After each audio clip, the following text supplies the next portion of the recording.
Thank you. And how would you like to pay for your purchase? With Federal Reserve notes. What does that mean? It means I will give you promissory notes. What does that mean? It means I will give you a negotiable instrument. What does that mean? It means I will sign a piece of paper that says you can redeem it with me for the money. Who are you? The Federal Reserve. When will I be able to take your notes back to you, in order to get the money? Never. This does not sound like a good deal to me. For you?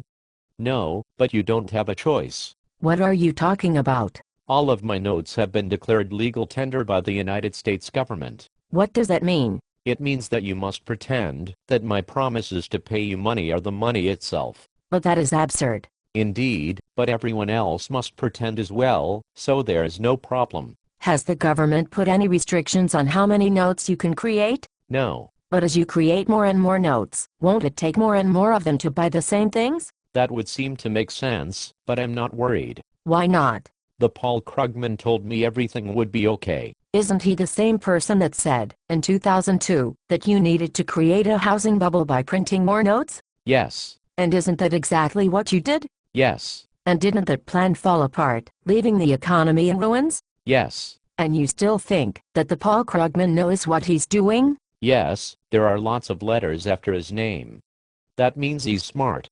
He also has a nice beard, like the Ben Bernanke. I am starting to question the wisdom of these bearded economists.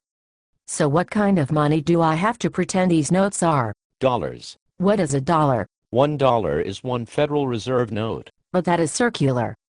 Isn't money supposed to be something that actually exists? Yes, but since the note is legal tender you don't have to think about it. But isn't this counterfeiting? Hey now, there's no need to be impolite.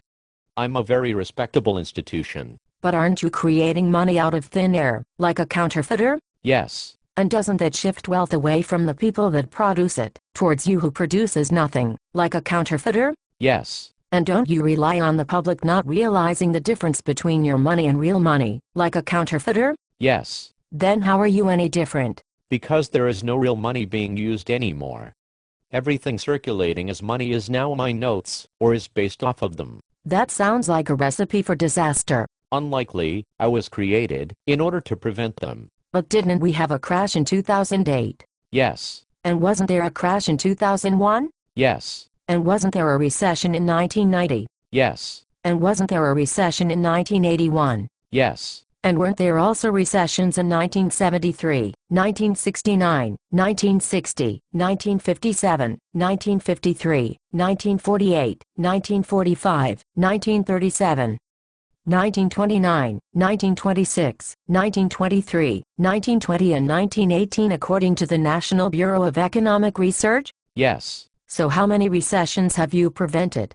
I don't know, but the Paul Krugman and the Ben Bernanke assure me that things would be a lot worse if I had not been around. What do you do to prevent recessions? I can lower the rate of interest I charge to people who borrow my notes, or I can buy up assets from businesses that made bad investments. It sounds like you only have the power to bail out idiots who should be going bankrupt. Yes, but these are very important idiots according to their friends. Don't their friends sit on your board of governors? Yes. Isn't that called a conflict of interest? It is, but the government told everyone not to do bad things, so you don't have to worry. Weren't you also created to protect the value of the dollar? Yes. And how much is the dollar worth now, since you've been around? About 3 cents. It does not sound like you've done anything useful since being created. I've been getting that a lot lately. Maybe you should consider getting a new job. I've been getting that a lot too.